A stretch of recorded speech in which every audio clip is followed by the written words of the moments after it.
Welcome once again to the pregame show to take a look at the big football game Saturday between 9th rated Baker and the 10th rated football team from Grandview. Do you like this big a football game, Coach Grossner, this early? I do. I like playing Grandview early, and we played William Penn last week. My only angst or nervousness last week was we have such a young football team, and going into it, over half of them hadn't traveled with us, experienced a tough road venue. William Penn, very good, different style of offense, so you're facing the option. Luckily, it was the first game, so we got to spend a little more time on option, and it showed. Coach Thorne had our guys prepared the last 3 seasons against them. He's done a beautiful job.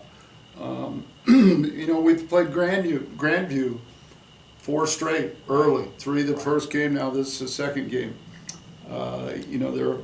They've always shown that they've got an upward trend throughout the season, so facing them early, hopefully we catch them, that they're not quite rolling this way. But Mike does a great job over there, and for our kids, our program, our university, to have them here early in the year, you kind of put a barometer then on both teams and where you're at that time.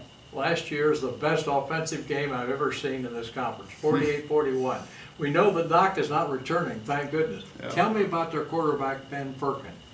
Yeah, we knew him through J.D. Woods. They were both at Missouri Western together, so Coach Morris had looked at him out of high school, and so we're aware of his talent and his athleticism. That stands out on tape, the one game I've seen. He can pull it down and run and hurt you with his legs. From that standpoint, the young man you mentioned, he's a 2-time conference player of the year. We're glad he's gone. And when I say that, Firkin's a very good quarterback, and then they played a number 10 as well last week. But that guy that just graduated had a lot of experience in big games, and you could see it last year in the shootout we had.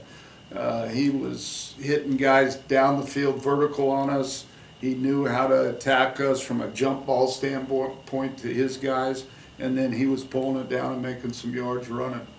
Let's take a look at your quarterbacks. I thought Brandon Mueller did well with a couple of touchdown passes. Marco came off the bench 4 for 4. Were you pleased with their overall performance? Yeah, going into it, we knew. I thought we had 2 good ones, and they battled all spring and summer for the position. And going into any season, I think you're going to need 2 quarterbacks to perform well for you to win championships and get where you want. And at halftime, Brandon wasn't able to continue, right, and Marco stepped right in there. And after little jitterness in the first series, but after that, 4 for 4 and a touchdown pass, and sparked us and got us the 4-score lead that we needed.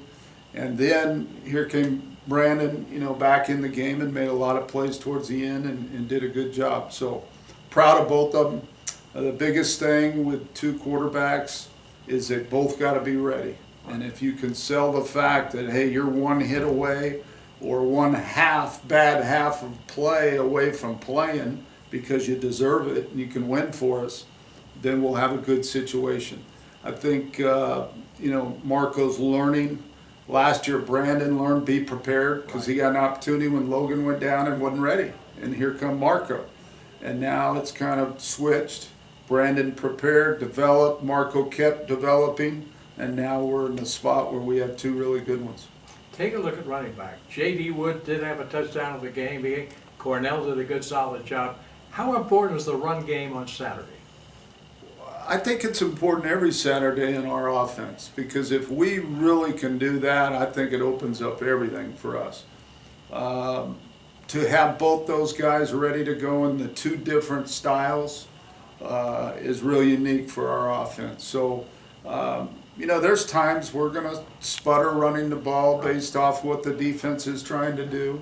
But to have both those guys, and they're both game breakers. JD can take it to the house if he gets a seam because of his speed.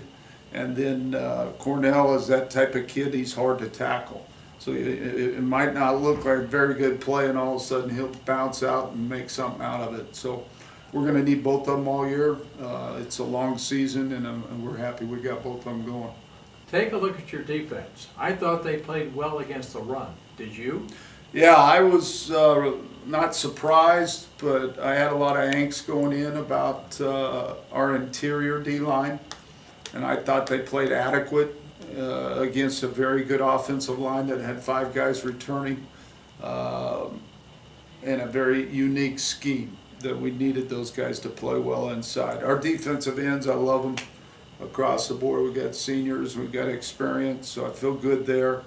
What I observed personally watching the game, and then after going back and watching tape, is I think we're real fast on defense. We're not very big from a weight standpoint on the D line inside, but boy, can we run to the football. And what I was proud of was we played hard and we hit for 60 minutes. We had guys that were tired first game. They're out there for 80-something plays against the run, and they kept playing. And if we can get that out of our guys and get our stamina a little bit better, which we did this week, and continue to plug guys in, we got a chance to be real good on defense. Playing at home, doesn't that really help you in a ball game like this? Oh, I think so. Grandview's a tough place to play. We've experienced that twice now. And to get them back here in our home opener, and the fans will be excited, and they're going to be excited. It's a big game for both of us. They're coming off a tough loss at Evangel. Their urgency is going to be really high to turn it around, and our motivation and urgency to win at home, like we always do, is very high. So I think it's going to be a real good matchup. Mike Grossner's football team, the last 2 years, an amazing record in our conference, 29-1, which is amazing. Remember, kickoff will be at 1 o'clock. We'll broadcast. It'll be on www.bakerradio.org, or always on Baker Wildcat, and simply click mass media, hit football, live coverage. You get the play-by-play and the picture. Tom Hedrick, hope you enjoyed this pregame visit.